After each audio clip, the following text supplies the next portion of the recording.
And we are live, and I feel like saying Happy New Year. Almost.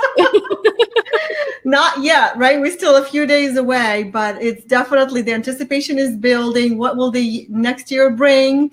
And it's so exciting. And I'm actually wearing this really cool outfit. You might look at it and say it's Mrs. Santa Claus, but actually it's the Russian version of the, we don't have a Santa Claus or a Mrs. Santa Claus. We have the Santa Claus's daughter, a snow girl. So I'm the snow girl. And Michelle Copper is my co-host today. Welcome. Hi, thank you for having me. So happy to be here. Awesome. We're already getting some reactions and some love. And some thumbs up. Hi, Abby. And let's see who else. If you're here, just say hello. I'll be watching for comments. I'll be watching for your questions. But we're here because we wanted to do the pre-2018 extravaganza. We're going to talk about video. We're going to talk about the New Year's, about marketing, and there's just so much in store for you today. And I'm excited, Michelle, because everybody celebrates New Year differently. What do you do for New Year's? What are your plans for the 31st? Well, the 31st is my birthday. Really? Really? You were born on the 31st of December? Born on the 31st. Holy cow, what a wonderful day to be born on.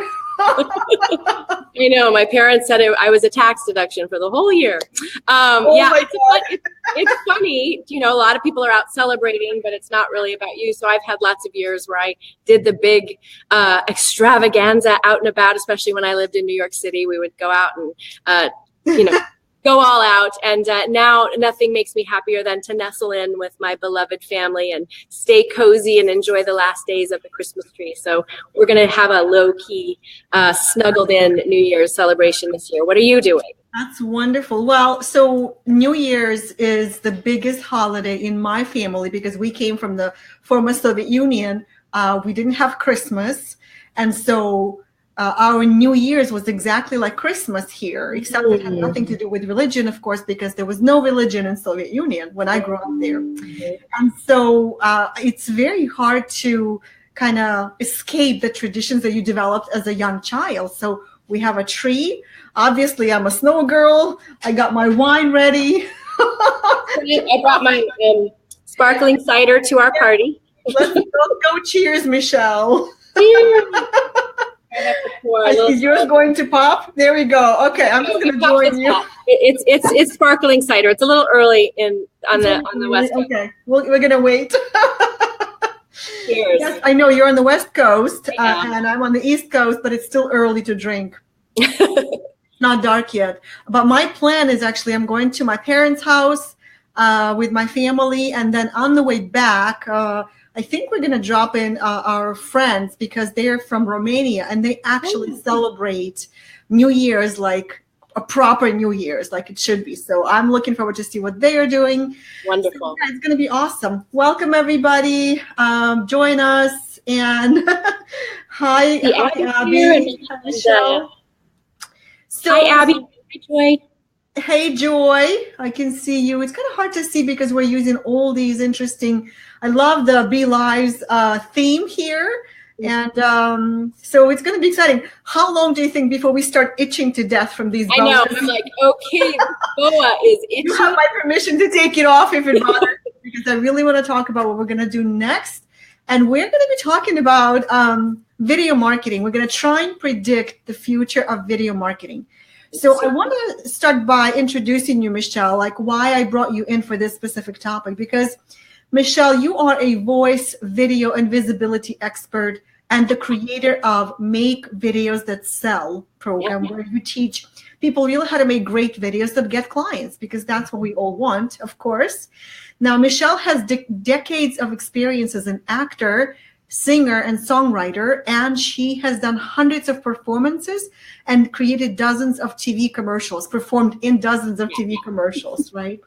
What I love the most about Michelle is that she had to overcome her own performance anxiety and now coaches other people to feel and sound great on video and use videos to get more clients with ease. So you've been really tuned into this whole video marketing niche or industry, and I would love to talk to you and find out what is up. So welcome, Michelle, to Simplicity Circle. So much. And you are now a Simplicity entrepreneur, whether you like it or not. I love it. I'm honored to be here. I love everything about it. Simplicity. Awesome. Yeah. So video marketing is not new. It's not a new strategy, but there's some things that have been happening, I would say, in the last 12 months that has taken this whole idea of video marketing to a different level. And I'm curious, what is your take on it? I have some ideas and thoughts to share from my observations, but I want to hear from the expert. What's been happening in the last year? Well, I think the biggest thing that's been happening in the last year, in the last couple of years, really, I mean, I think it was Mark Zuckerberg who called 2017 the golden era of video marketing. But what's been happening is technology is making it so doable. Yes. Everybody can make a video.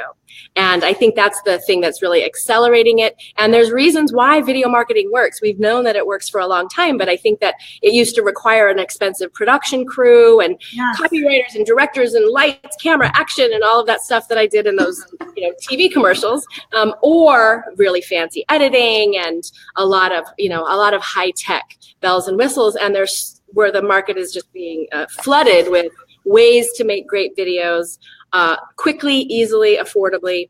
And I think that's what's happening. And there's a reason why video works. We can talk about that too, if you want. Yeah, for sure. I mean, my cell phone actually creates phenomenal quality videos, especially if I put it on a little tripod. But the video that I'm on with you right now, it's not bad quality. I mean, I'm sitting here with my Logitech webcam, with my Rode Podcaster microphone, and I'm all set. And well, I have to give credit to my background and your background. It's phenomenal. We both have pianos. Did you see that? I noticed that right away. Do you actually play? I am self-taught on the piano. Yes, I play. That's where I write songs.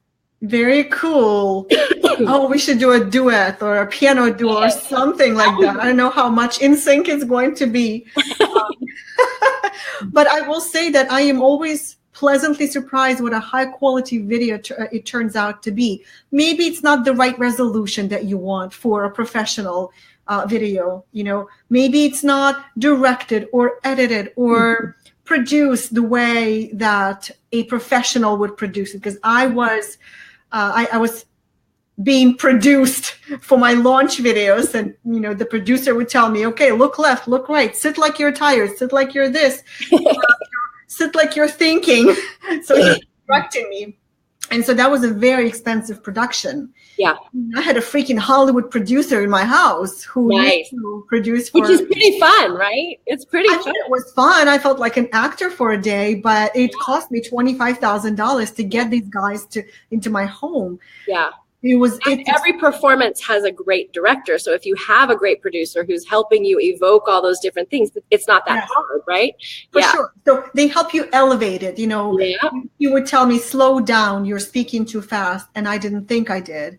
Or the lighting is bad, or you're not getting your good side to the camera. Turn away, turn around. That's very important. I know, right? Especially. So you don't have to worry about that as much anymore. Look at us. I mean, we are shooting professional quality video right here with our little webcams, right? Yes. And I actually remember this innovation years ago. I don't know if you remember that, but there were hand-drawn animated videos. Very popular. Suddenly, everybody wanted to have one where you're actually watching somebody's hand. The whiteboard drawing. Whiteboard drawing, and you've seen an artist create a masterpiece and then, move on. Instead of using slides or live video, that's what, So video has gone through an evolution of different ways to be. And like you said, you don't need an expensive film crew today. And there's something to be said about live videos, because what I am seeing is that when it's live, people are watching.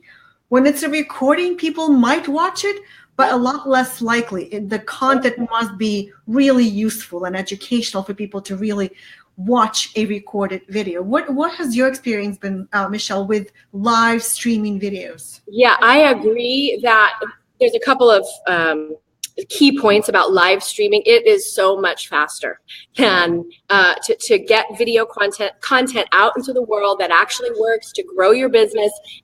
You can make a quick live video if you have a simple template. I think we're sharing a template today for people to create content to get really great, quick videos done. I think that people like to see the spontaneity and the realness and the authenticity and have you just drop in. I think it's very, very powerful. And producing a video means watching it back, and then you're tempted to edit, and then you want to put all the bells and whistles on it, and it can take forever. And I don't think that it has a better conversion or connection to your audience. People love to see you live in the moment. And I think most people feel that little thrill of, oh my gosh, they're just doing it. They're live. They're just talking. It's happening right now, right?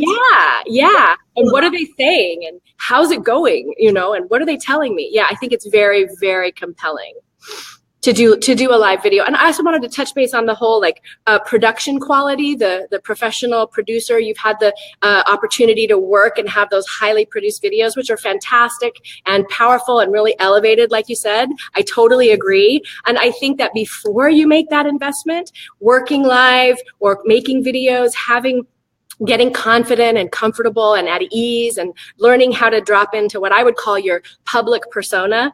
Some people think that's fake or a bad thing, but I like to help people really connect to who they are and drop into doing what they do while they're in front of a camera so that it's very authentic and their presence attracts and draws people, the right people, the aligned people. Yeah. Right to you. Yeah. And so to build your ability to do that and work on camera while you're not having that huge overhead is really powerful. When you do invest in those professional videos, you're going to be able to get so much more value. It's going to be more fun and even more effective. Absolutely. And I participated in a challenge, which was called a Facebook Live Challenge, a few months ago. And I was very nervous to participate in it because it was raw, unscripted, and had to be done daily. Even if you go live for 30 seconds, daily. I met a lot of cool people there. It was fun. But the biggest thing that happened for me is that I learned that I could go completely unscripted because it's live. When you create videos for your product, for your marketing, for your website, what happens is your perfectionist gene is triggered. Mm-hmm. Like you just have to do it right. You have to redo it as many times as it takes to get it perfect. Yeah. Well, for me anyway, that was for me. Right? It's true. It's and like with live video, nobody expects perfect, right? Like I can literally have my curtain drop right now and nobody cares. Nobody will care. You got live. Yeah. It's so true. It's so true. Yeah. And like I said, that professional quality can actually seem so far removed from the person who is drawn and needs the help and the support that I can give them. So if I'm doing a really professional, that can actually separate us, or they can say, oh, well, they're great on video because they have all those bells and whistles. That's why I make a point of not having all the bells and whistles. I did get a new one. I'm very excited. I got a selfie light in my wow, that's so cool. For Christmas. It just has a little clip. And it just goes right on. So, lighting takes off 10 years. It's very important. Great lighting. But you can, like you were saying earlier, have a decent webcam. And sometimes I use my microphone. Sometimes I'm not. I'm not using it here today. And a little bit of lighting or learning how to find your light if you're out of doors can make your videos really super powerful. I know. I have to I give credit to one of the people who invited me to speak at her telesummit or her video summit. And she insisted that I get this light. And I was saying, you want me to speak at your summit, you want me to promote your summit, and you want me to invest into a light? This is too much. I don't know if I want to do that. But when I purchased that light, I have to say it's right here, right now. It's actually not on. So your face is a little lighter than mine. I have more lighting behind me. but it does really make a difference, especially when my office gets a little dark at night. Yeah. Sometimes I like to record, some things in the middle of the, evening. But yeah, absolutely. So I love that clip. I bet people are going to ask you, what is that you're using? So maybe I will post it.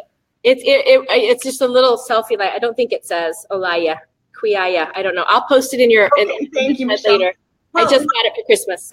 So if everyone is doing videos, right? Like I just wrote, I just did a little video on trends. And I'm very cautious when I think of trends, because a trend means that it might go away, right? It's a trend today, but it'll go away. Why do trends go away? Because everybody starts using them and they stop being effective. What is your prediction for being able to use video in a way that you stand out, that you don't get lost, and that it's still effective? Is there a way to stand out? Do we even care? Should we care about that?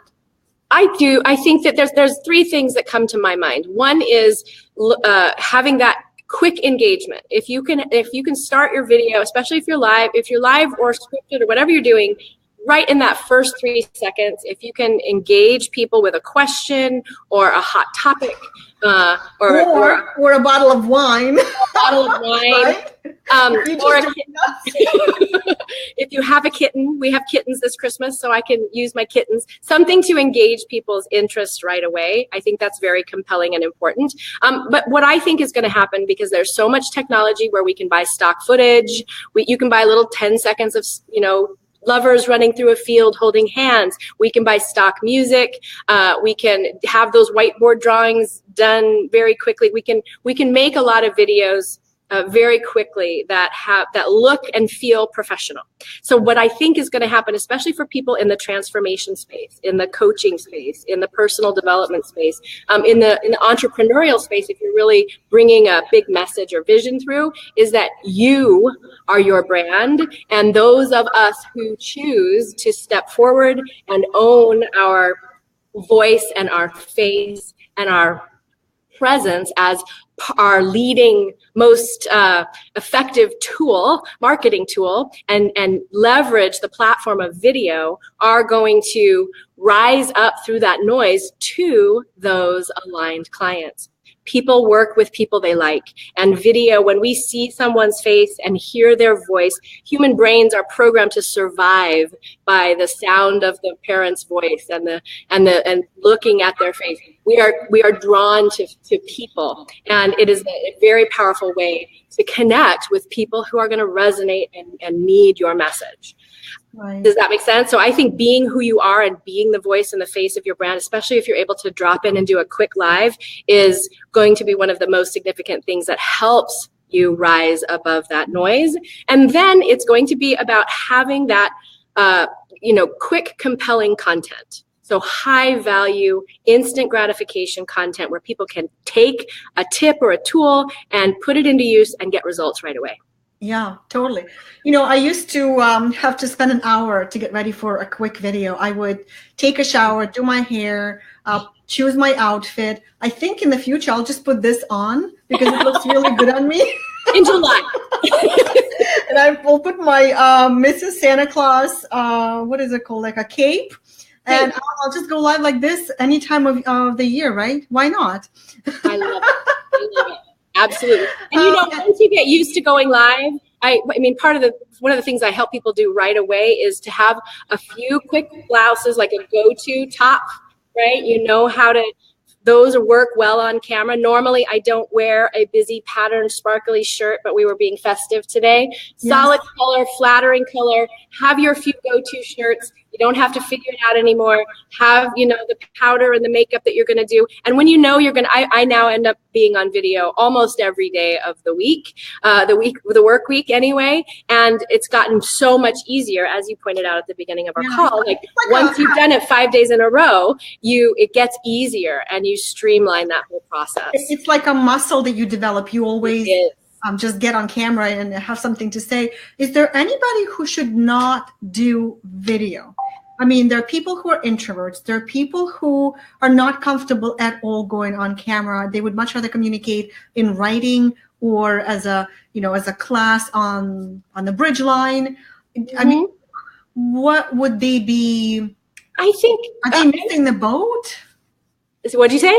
Are they missing the boat? Yeah, I think that if we're not using video in this day and age, that there will be people who reach our possible potential ideal clients before us. I think that people are compelled to watch video. Our brain processes moving images and sound differently than it does still images and text. It takes longer. So we're creating associations right away as soon as we see people and their mouths moving and their faces moving. So I do think that you're missing an opportunity. And I feel, first of all, the introvert question, I love it, because I'm going to say, I'm making up statistics, but so many professional actors and performers are total introverts. People who are selling from the stages and moving and changing hundreds of people's lives at a time would call themselves introverts. So I don't think that introvert or extrovert is a deal breaker. I actually think there's a huge power in finding your voice around articulating your value, sharing your value in this big, visible way, and that introspective, shy, or introverted personality can actually bring a sense of vulnerability and intimacy that will resonate with those aligned clients. Right. That's awesome. So I have a question that I have not actually shared with you yet.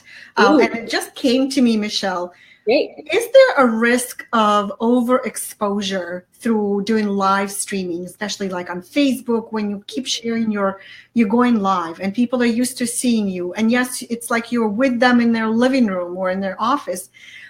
But over time, you just look at it and say, oh, yeah, I know what I've seen them before. I know what they're going to probably talk about. It's almost like an actor who is seen in commercials too much. Yeah. Or seen in, some kind of TV series too much. Yeah. Is there a risk that you are going to start annoying people if you're going live every day? Well, I think that's what's key in that is value. So adding value, giving value, showing up and giving value. And I think that people don't want to see what you had for dinner every day. I don't think that they want to, as cute as our animals and children are, I have both. I love them dearly. I don't think that that's as compelling. But if they start to see that you're going to give them a moment of inspiration, a quick piece of value, they may not watch every time if you're there and you're there and you're there. But especially with social media and live streaming, it's our news feed. So we're going through that news feed. You don't know who you're going to catch at different times of the day. And people can go back, and they do go back, and you'll see those views on your videos and your lives start to tick up over time because people will go watch. So I think that there's more risk in not doing video, but I don't think that we want to just hop on and be live and talking about ourselves and what we think and what we feel. I think that's when people will click off. We want to learn the language of our clients and speak to the clients' results, to their top of mind high pain points, and give them practical high value tips. So it needs to be, this is one of my favorite secret ingredients for video confidence. And that is to remember that it is not about you. It is about the people you serve and finding the language that's going to connect and relate and draw those people in and serve them, give them value. I think as long as you're doing that, it's not going to be an overexposure unless you're just like live streaming your whole life all day long, because nobody does care.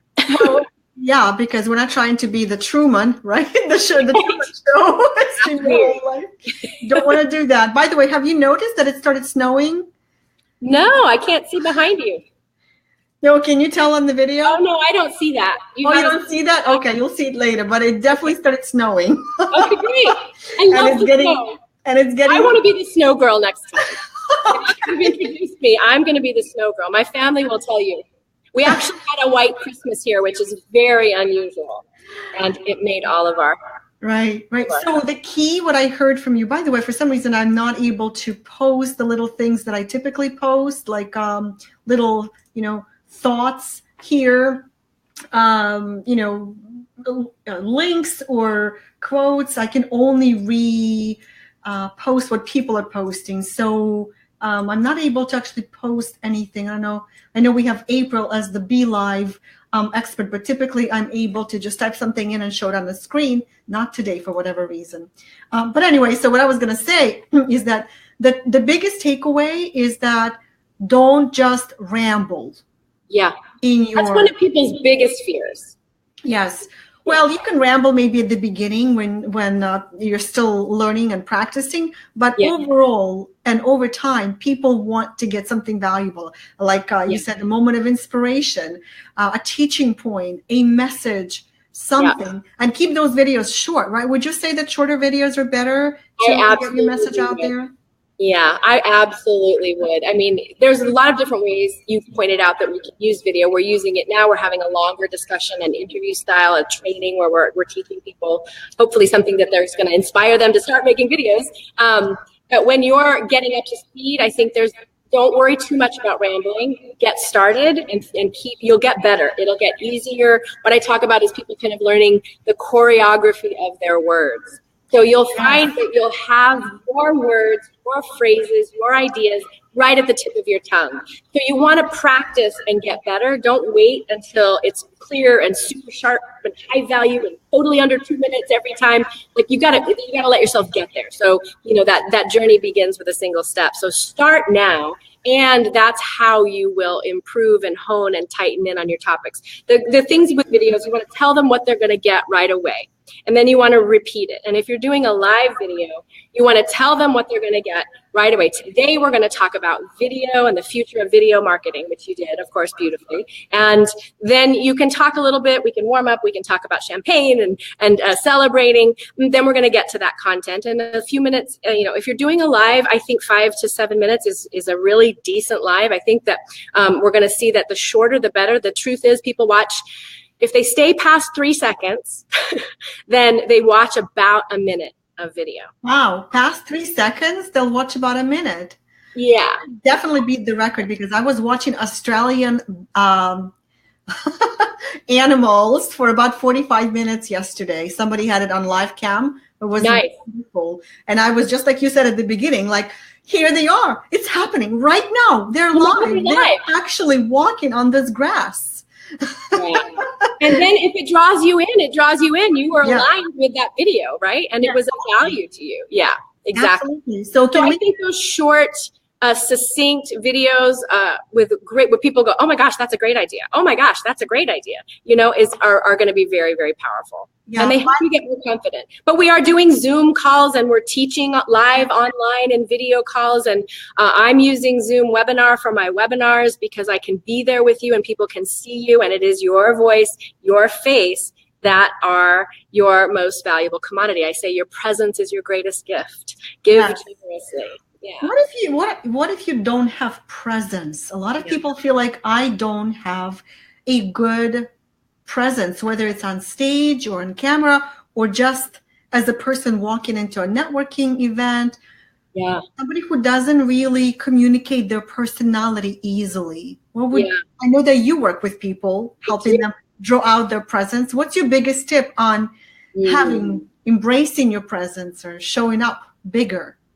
Yeah, my biggest tip. I always go perfectionist on that one. I'm like, well, what's the best one? I think the thing to know about presence is that you can grow it and that there's no one in the world like you and that it is possible and so powerful and life-changing for your business, for your clients, and for your life, for yourself, for how you move in the world to expand your confident presence. It is a healing journey and a very, very powerful tool. So first of all, to just know that if you shut down a little bit in a networking group or really get stuck on how you look or sound, I'll tell you another tidbit that I always share right away with clients is that what you think you look like and what you think you sound like is actually none of your business. I love that. Yeah. I didn't see that coming. It's none of your business. It's in your way. Your mission and your message is more important than what you think you look and sound like. Get out there and serve people. So, and then there are tools. There's tools with the breath and the body and the voice. There are tools of like personalizing who you're talking to and how you're talking to them. If you think about it, you talk to your grandmother differently than you talk to a client, differently than you talk to a JV partner. You talk to a high-level JV partner different than you talk to a, newbie, right? We speak differently with different tones and attitudes and mannerisms depending on who we're talking to. So once you niche into that ideal, dreamy rock star client that you cannot wait to work with, who hires you again and again, and you learn how to use your imagination, which is your greatest superpower, to create and manifest, and also to really be specific about who you're talking to, and then focus on helping them, serving them. It is not about you. It is not about you. And I wish I could type that in as a takeaway. Would somebody do me a favor and actually type that in as a quote from Michelle Copper, the wonderful Michelle Copper, the creator of Make Videos That Sell program, where she teaches people how to make great videos that actually get clients. This is actually a very critical point, Michelle. Yeah. Many people will create a lot of things. They'll create podcasts, they'll teach classes, they'll write a blog, send out newsletter, they'll create videos. But at the end of the day, we need to get clients. Thank you so much, Nancy. It's not about you. That is Michelle's quote. Perfect. Thank you. So at the end of the day, we need clients. And so the focus is really on that. And yet trying to get clients directly from a video is not, I feel like it requires a more strategic approach. Like that is what makes people want to sit down and script it all, make sure that they say the right words at the right time and they don't miss anything important. Yeah. What is the secret behind creating a video that gets you clients today or eventually or in a week? Like, can you talk about that? Yeah, the secret is knowing where you're leading them so that you can position your offer, positioning your invitation, having a clear, compelling offer. And that doesn't mean that you're going to make that offer on every video, right? We definitely don't. Let me say it again. Quote me on this. Don't make an offer on every video. You do want to have a call to action. Hey, share this with a friend. Hey, join my Facebook group. Comment below if you use video or if you don't use video. Hey, you guys could do that. Are you using video? Go ahead and comment in the comments. Yes, I use video. No, I don't use video yet. We'd love to hear that from you. So, I just lost my train of thought. What are we talking about? We're talking about how to actually get clients from a video. So knowing, positioning an offer over time. I think, somewhere between, I like a 30 to 45 day window. I actually have a Visibility Success Academy where we work in this rinse and repeat 30 to 45 day window where your content, all of your content, your blogs, your posts, your videos are leading people to start to engage them on your topic, ask them questions, find out their pain points, what are their biggest challenges, especially if you're using social media, so that you're building interest, creating a little bit of buzz, finding out from them what their challenges are, and then leading them into some advice and some tips that's going to help them to have that instant gratification, and then positioning an offer. But if we don't know where we're leading them, and I've done this, I've lived it, the exhausting visibility, I call it scattershot visibility. Like, I'm just going to do it. I'm just going to put myself out there and I'm going to teach, I'm going to show up, and that's beautiful, sacred, good, do that. But when you want to get clients, you want to know where you're leading them. So to have a clear invitation in mind that you're leading them to, and you'll get better over time creating the strategy to engage and buzz and position that invitation. But that is essential. It's not like, unless you're doing a product launch video, yes. Right? And that is like, I'm going to teach you this high value content in this order that is very persuasive and compelling so that you are ready to invest in this training with me. Yeah. Beautiful. Yeah. But for using quick videos, live stream videos, thinking about, are you filling a one-on-one program? Are you filling a group program? Are you filling a digital product? What are you, where are you leading them? Yeah, absolutely. By the way, I figured out a way to post a comment. It's not a clickable, well, it's clickable if you're watching this on Facebook, but if you love Michelle's tips, and I can totally see how you can just bring this out, this confidence and comfort level with video for a lot of people. And if people want to learn more about you, Michelle, they can go to simplicitycircle.com/video secrets. We have a funny comment from Nancy here. Nancy says, I sound like an older grandma on videos, but it's not in my business. I just read that. That's right, Nancy. It's not in your business. That's funny. There are tools and ways to play with who you are. So I often I've worked with a lot of singers, and people say, I want to sing like that person. And I'm like, well, your vocal cords are different from that person's. You have your unique sound. And if you don't make your sound or share your message, your vision, your work with the world, then it doesn't exist. However, you can go behind the eyes of that person who inspires you, and even go as far as kind of mimicking or playing with how they would sound. And the truth of the matter is, it's your voice that's making those sounds. So there are tools that we can use, and a lot of acting training that I've had and vocal training where we can evolve how we look and sound over time. So I don't mean to be misleading, because it really isn't any of your business, and that shouldn't be your a barometer, right? We don't want to wait until we can stand the way we look and sound. We want to heal and love ourselves. And you can deepen your vocal resonance. And as you said, you can slow down your speech patterns, and you can speed up your speech patterns. Some people get a little kind of deer in the headlights and can't, that happens, right? You can evolve. You can evolve. So how you look and sound. And like you said, getting that, nice sparkly snow girl cape might be just the tool of permission, I call it, to allow that different part of yourself to come forward. So I want to ask you about the biggest mistakes that people have made with videos, and maybe a couple more trends that we have not touched on that I want to check in with you on. But I first want to ask you, so be honest, have you ever recorded a video and it didn't come out right and you cursed? Absolutely. Well, I curse anyway. Oh, you curse anyway. Okay. It's part of my brand. I had to build it in. What's your company name? What letter does it start with? Well, it depends on the crowd and how long we've been together. Okay. I have yet to get to know you a little bit better, Michelle. So maybe when you get comfortable.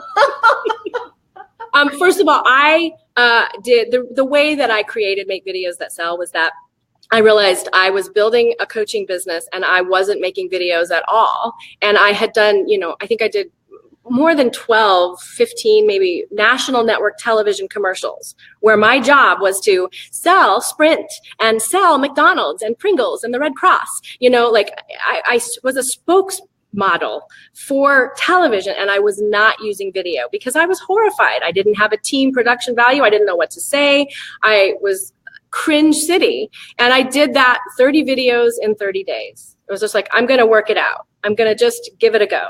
And quickly people were like, how are you doing this? How are you doing that? How are you doing this? And it was all about making the videos. And I realized, oh, I know about lighting. I know about background. I know about angles. I know about how to relax. I know about how to talk to someone specific. I know about marketing. I know about the language of my client. I started to realize what I know, and that's why I ended up creating the program. But I specifically leave my very first day one, grainy, funny hair, not real good makeup, didn't know what I was saying, video up just to make the point that you get to evolve, right? Make a video and post it. And I also give people total permission to make a video and delete it without ever watching it, without ever showing it to anybody. If it's really charged, go ahead and let yourself hit record, feel that moment of, okay, one of the first exercises in the program is with all your warts and ums and ahs and feelings, hit record and make a video. One of the videos, one of the people that I loved watching doing the Facebook Live challenge was a guy from, I think he was either from Australia or New Zealand. I can't remember. I started watching him because he was one of the first people to start doing the live videos. And every time he would do a video, somehow I would end up live on my computer at that time. So I would always watch him. But his face was absolutely captivating to me because he would freeze in a pose like this. He would just not know what to say. He would freeze for seconds at a time, like 5 seconds. And it was fascinating to watch. Yeah. And I wondered, like, why am I drawn to watch, to watching this guy whom I don't know. I don't even know what his niche is, what his topic is, but it's so real. It's so real. It's so real. And he was genuinely struggling. And doing it anyway. And he did it anyway. Yes. And that is inspiring. Absolutely. We have a lot of funny comments here. Somebody's having a seizure? No. Sally says, I keep moving my eyes too much. Move my eyes and hands too much, to which Ryan responded that it looks like you're having a seizure, which is, of course, a joke. But Nancy says, I don't think I can talk without my hands. Me neither. You know what? I just realized people can't see my hands. All you can see is a little bit of like, jiggling at the top level. But I actually talk with my hands all the time. And sometimes I do it on purpose. Yes, to get the attention. Because I am talking to you. Yes, to get the attention, right? And it's part of your personality. So all of it too much. I move my eyes too much. I use my hands too much. We are programmed not to be TOO.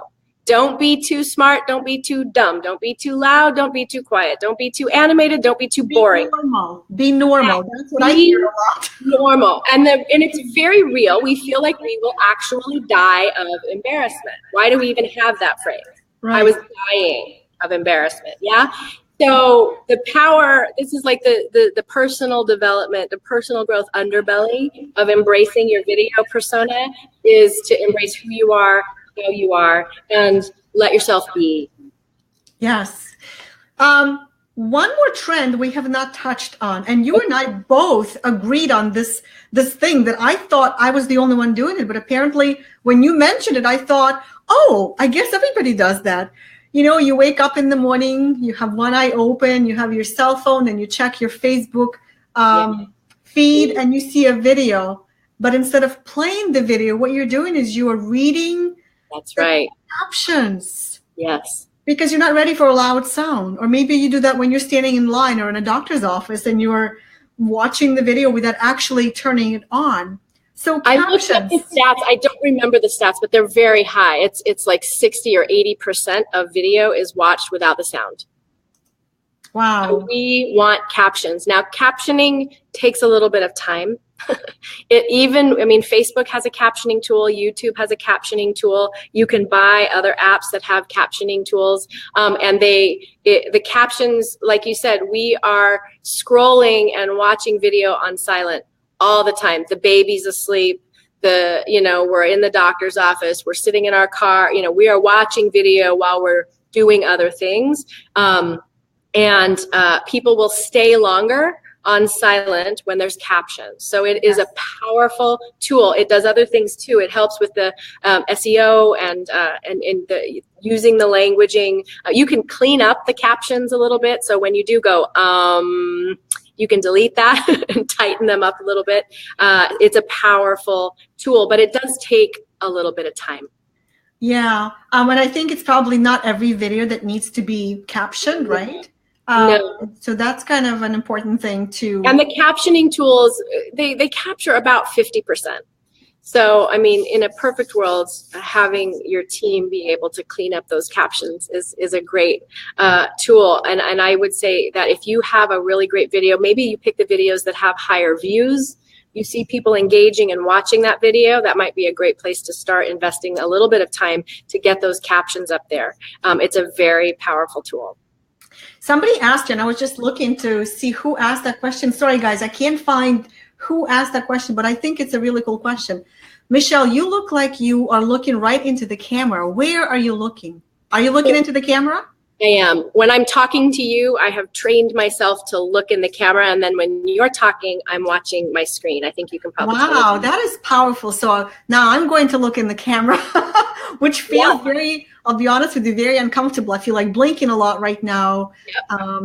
I can't relax my face. I can't relax my eyes. I feel like I need to go back to watching me and you on the screen in order to fully relax. So that's a weird thing I never knew about. It's more vulnerable. And that's where that tool of who you're talking to becomes so powerful. And I think of it as a little window into the soul, right? A little window in. And I think I've just gotten very good at sending kinetic energy right onto the ones and zeros of the camera through that lens with my ideal client in mind.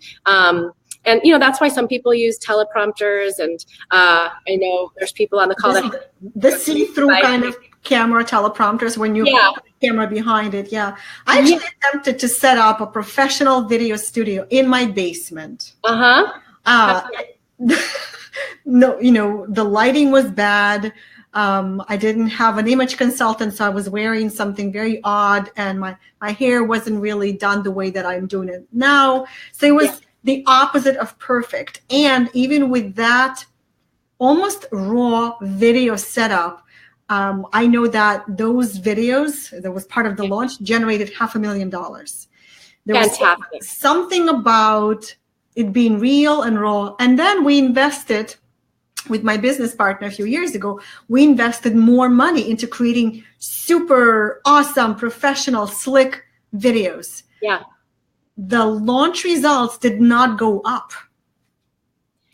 First, it stayed the same and then it kind of went down. So I didn't see a difference from one set of videos to the next. I was confused about that. Yeah. Yeah, I think it gets to that point of the accessibility of the less highly produced videos. Yeah. I think that it's very. I mean, that's a perfect illustration. Your exact experience is a perfect illustration that slick, high quality production value can remove people a step from who you really are. Another thing about looking at the camera, when I'm having a conversation or when I'm teaching or speaking live, I don't look at people I'm talking to the whole time. Like I'm staying focused and my eyes never blink because I'm really focusing on the lens. And that's just creepy, right? It gets intense, it's invasive. So learning how I find greater freedom. I even sometimes I have people cover up their screen so that they can't be distracted by their face, or if they're using their phone to actually put a Post-it over themselves so that they stay focused on the little camera lens. Because then who you're talking to can be anybody in the world in your mind. That's true. Whereas if you're really talking to somebody, then it has to be them, and that can almost be distracting. But you're not always with the lens. When I'm talking to somebody, I might look away and then come back. I might look at my notes and then come back. Does that make sense? So this expectation that we have to, that's when that deer in the headlights uncomfortability thing can get really magnified. Well, and also there's something about the sensory. What happens is you're so focused on looking into the camera that you forget what you actually want to say. You forget you have a body. You forget that you're breathing. Yeah, for sure. Like, you know, you just stop talking. I have an idea. I think I'm going to put some eyes on top of my camera and I'm going to try it like that. I feel like if I'm just looking into the camera, it's so uncomfortable. Yeah. Some people have taken an ideal client, like a photo of an ideal client or a photo, and just put it right behind the lens so that they're there. That's going to have you be just a little out of the lens. I don't know if you can tell the difference if I'm looking right into the lens or if I'm looking a little bit above. Yeah, a tiny bit difference. Yeah, you can tell. Yeah. And if I move away from my camera, then you have no clue where I'm looking. That's true. For like here, I'm looking at my mailman outside the window. Yeah, I do want to say something, and I'll be ready to answer the question about the biggest mistakes people make. We have a lot of people watching right now, which is amazing. I don't know if it's the snow, if it's the topic, if it's all the promotion that I've done for this conversation, but this is awesome. If you guys love it, give us thumbs up and hearts. There's a question, what caption tool would you recommend? Maybe that's something you can I use most of the captioning I use is inside the Facebook captioning tool and or the YouTube captioning tool, because it's inside that platform. Yeah. So those are the ones that I use. They are not perfect. I will say that I used to be always concerned about my accent, because I can't hear my own accent. As far as I'm concerned, I have no accent. But as far as I'm concerned, your accent is a gorgeous part of your brand, and it's very engaging and compelling. This guy from Australia, maybe his accent was a little bit compelling, right? So every part of who you are is an asset to your brand. Well, if you really think about it, everybody has an accent, but the accent that somebody with English as a second language, it's very different. You know, you might actually mispronounce words, mumble, it just sounds a little different, but I used to worry about that a lot. And then I saw a guy on stage with a very severe Latino accent, and I could actually understand him.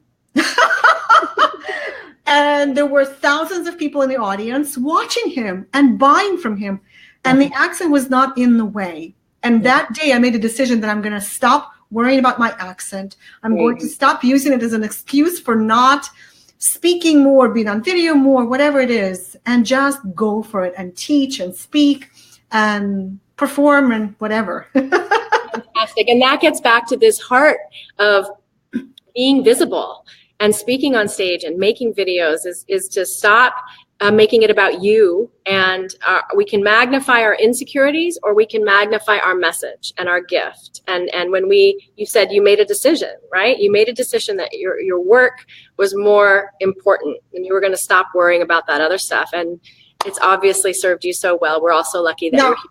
My husband will tell you that he also made a decision to stop worrying about his accent, but I will tell you that he has no choice. His accent is so thick that it would take 20 speech experts to fix it.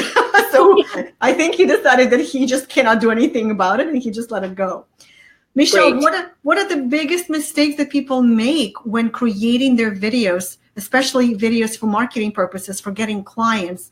And, something to keep in mind for 2019, as we're all getting into the wave of videos and live streaming. What are the biggest mistakes that people should avoid? I think not doing videos at all is the biggest mistake. That's a big one, for sure. I really do.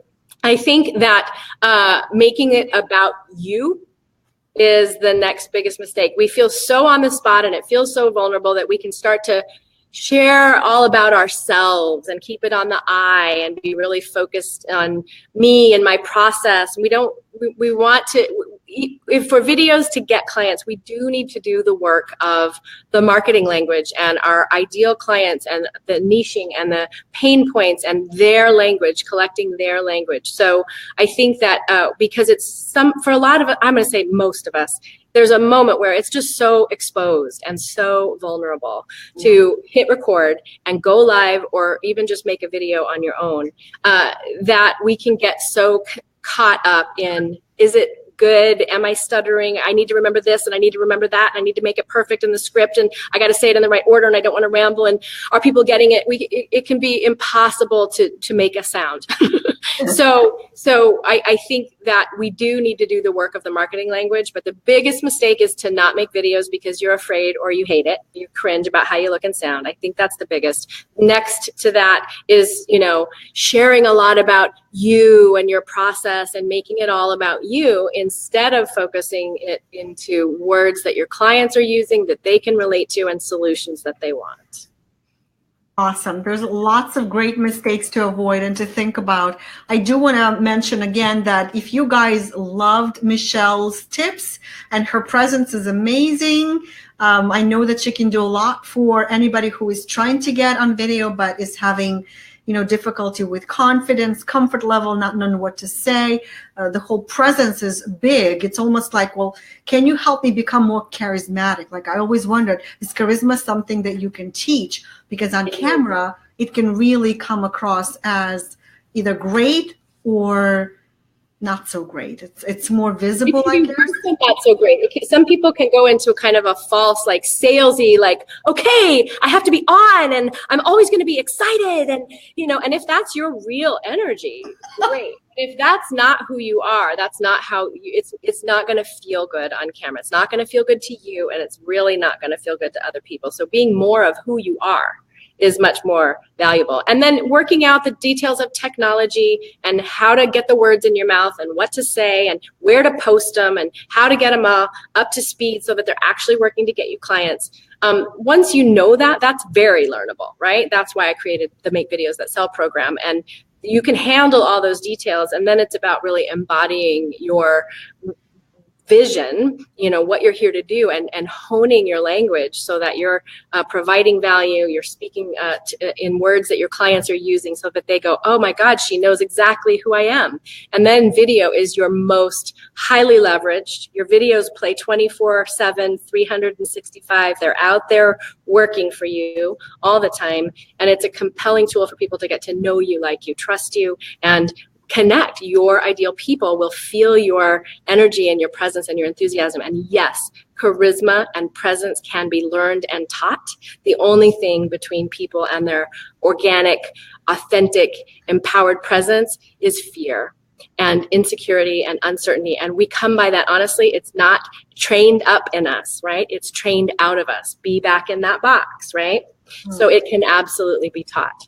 I was not confident and present. I had a professional performance career fraught with failed opportunities because I was so scared.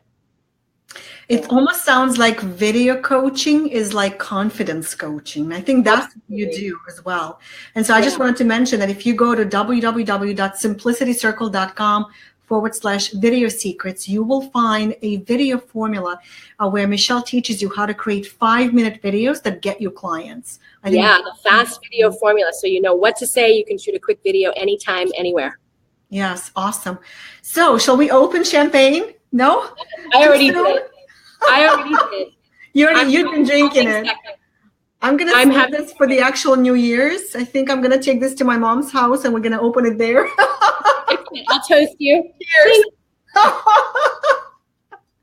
Michelle, you've been wonderful. And thank you so much for sharing all your tips and for spending this pre-holiday extravaganza with me and with Simplicity Entrepreneurs and the Simplicity Circle.